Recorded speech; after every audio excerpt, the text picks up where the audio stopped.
तुम तो ठहरे परदेसी, साथ क्या निभाओगे। समझ गए? नहीं समझे ना? परदेसी, बाहर का आदमी। राष्ट्रपिता ज्योतिराव फूले ने स्पष्ट और विद्रोही स्वरूप में कहा और लिखा कि सेठ जी, भट्ट जी आर्य विदेशी है और इस देश के आज के SC ST OBC यानी फूले साहब के शूद्र और अतिशूद्र भारत के मूल निवासी हैं। भारत में ये अब सर्वविदित हो चुका है और उनके शिष्य डॉक्टर भीमराव अंबेडकर ने अपने गुरु के सिद्धांत के समर्थन में क्या कभी लिखा है क्या? बाबा साहब का आंदोलन चलाने वाले कार्यकर्ताओं में अधिकांश लोग ऐसा मानते हैं कि बाबा साहब ने मूल निवासी या आर्य विदेशी जैसी बात नहीं कही, मगर इस वीडियो में कई पुख्ता प्रमाणों और रेफरेंस के साथ मैं आपको बताऊंगा कि बाबा साहब ने अपने गुरु के सच्चे अनुयायी होने का दायित्व निभाते हुए यह स्पष्ट किया है कि आर्य ब्राह्मण विदेशी है।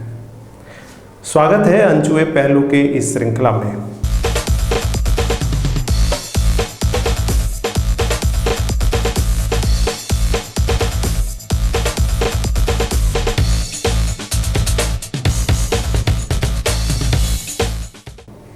बाबा साहब ने जीवन पर्यंत जाति व्यवस्था के विरुद्ध संघर्ष किया और अपने आंदोलन के हर पहलू को लेखनी में ऐतिहासिक रूप से दर्ज किया। अपने आंदोलन के प्रारंभ से अंतिम वर्ष 1956 तक अनेकों बार उन्होंने यह प्रमाण के साथ लिखा और कहा कि आर्य बाहर से आए हैं। इस वीडियो में उन प्रमाणों को क्रमबद्ध रखते हुए मैं आपको बताऊंगा कि कब और कहाँ बाबा साहब ने लिखा है और कहा कि आर्य ब्राह्मण बाहर से आए हैं। चलिए शुरू करते हैं। सबसे पहला प्रमाण 9 मई 1916 अमेरिका के कोलंबिया यूनिवर्सिटी में आयोजित परिसंवाद में अपना थीसिस, जिसका सब्जेक्ट था caste in India, their mechanism, genesis and development, पढ़ा और उन्होंने उसमें कहा है, विषय का प्रतिपादन करते हुए मैं निवेदन करूंगा कि प्रसिद्ध नृजाति विज्ञानियों के अनुसार भारतीय समाज में आर्यों, द्रविड़ों, मंगोलियों और शकों का सम्मिश्रण है। ये जातियां देश देश से शताब्दियों पूर्व भारत पहुंची और अपने मूल देश की संस्कृति विरासत के साथ यहाँ बस गई। तब इनकी स्थिति कबीलाई थी या अपने पूर्व वर्णों को धकेल कर इस देश के अंग बन गए। दूसरा प्रमाण मैं आपको देता हूँ। डॉक्टर बाबा साहब अम्बेडकर द्वारा लिखित writing and speeches who were Shudras, इस शीर्षक खंड के अध्याय 5 और पेज नंबर 98 पढ़िए। उसमें बाबा साहब ने लिखा है, speaking in terms of the Alpine and the Mediterranean race, one can say that the Indian people are composed of 2 stocks. First, the Mediterranean, the long-headed race, and the second, Alpine, the short-headed race. About the Mediterranean race, certain facts and it is admitted that its home was in Europe, round about the Mediterranean basin, and from thence it migrated to India. From its localization, it is clear that it must have come to India before the entry of Alpine race. इसका हिंदी यह है कि alpine तथा Mediterranean इन दोनों वंश के संदर्भ में कहा जाए तो यह कहा जा सकता है कि भारतीय प्रजाति 2 नस्लों के मिश्रण से बनी है, मेडिटेरियन क्षेत्र की लंबी सिर वाली और अल्पाइन क्षेत्र की छोटी सिर वाली। यह आर्यन भाषा बोलती थी मेडिटेरियन वाले और यूरोप के क्षेत्र के समीप का निवास इनका, और वहां से भारत में हस्तांतरित हुए। उसके निवास निर्धारण से यह स्पष्ट हो जाता है कि यह निश्चित ही अल्पाइन रेस के पहले भारत में आई होगी।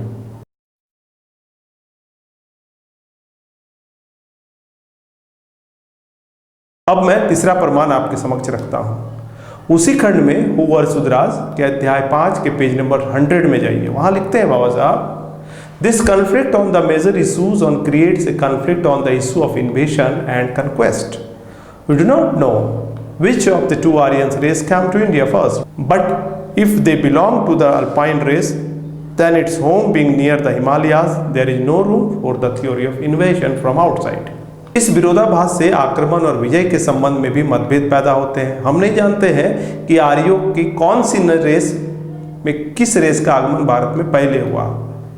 अगर वो अल्पाइन रेस है तो उसका निवास हिमालय के निकटवर्ती क्षेत्र में होने के कारण आर्यों के बाहर से आने और आक्रमण करने का सिद्धांत ही गलत हो जाता है। उपरोक्त दूसरे और तीसरे उदाहरण को आप अगर समझेंगे तो आप यह देखेंगे कि बाबा साहब इस बात को स्वीकार करते हैं कि दोनों में से एक आर्य नस्ल भारत में निश्चित आई है, और अनुमान लगाया कि अगर अल्पाइन नस्ल पहले आई है तो उसका निवास स्थान हिमालय के निकटवर्ती क्षेत्र होने के कारण उसके बाहर से होने के और उसके आक्रमण का सिद्धांत गलत हो जाता है, इसलिए मेडिटेरियन आर्य नस्ल ही बाहर से पहले आने की संभावना है।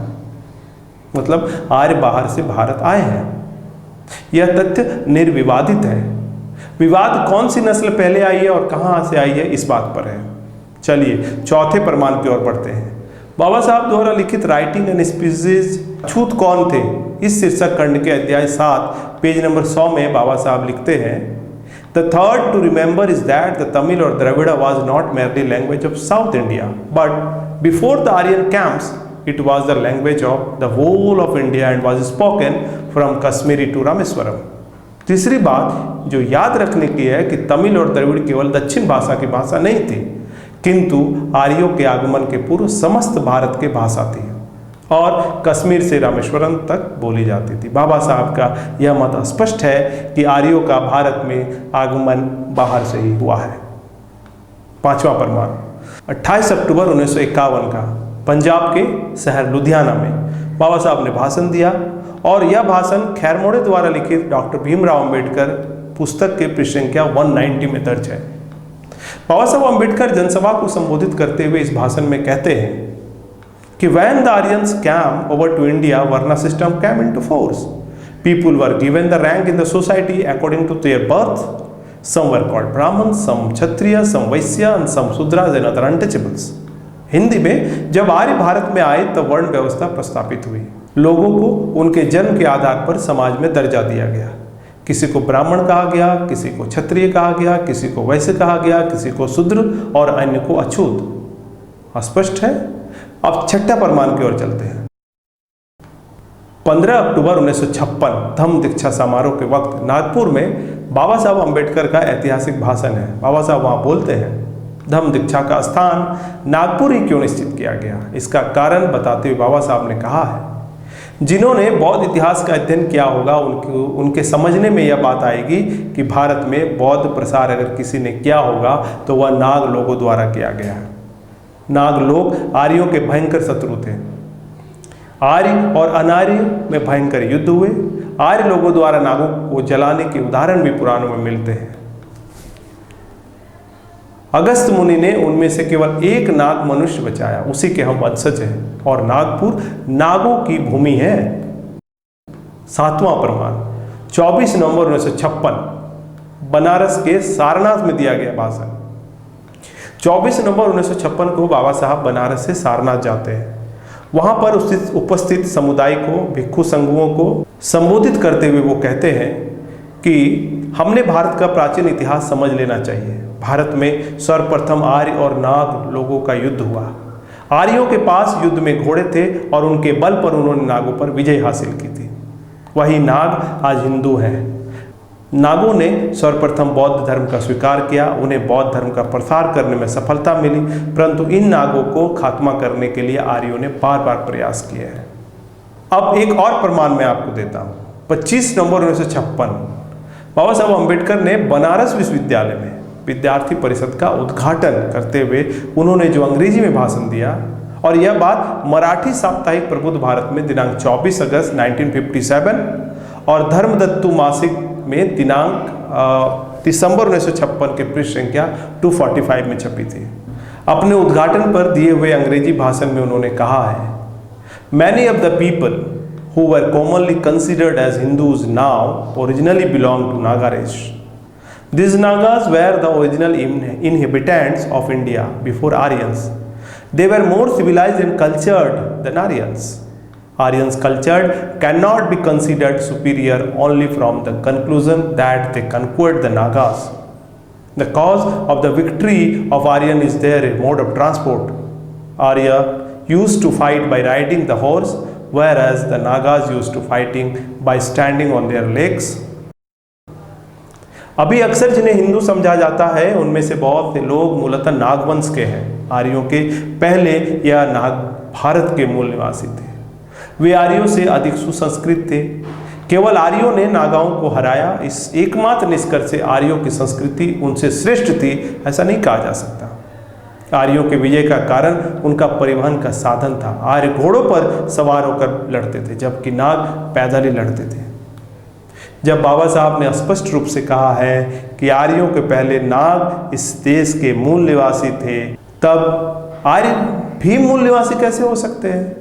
डॉक्टर बाबा साहब अम्बेडकर के उपरोक्त वक्तव्य और शोध के आधार पर यह सिद्ध हो जाता है कि बाबा साहब ने किसी भी प्रकार का भ्रम या अस्पष्टता न रखते हुए ठोस सबूतों के आधार पर प्रतिपादित किया है कि आर्यों ने बाहर से आकर भारत पर आक्रमण किया और यहाँ के मूल निवासियों को पराजित कर इस देश में बस गए। इनमें किसी प्रकार का संदेह तथा आशंका की कोई गुंजाइश नहीं है।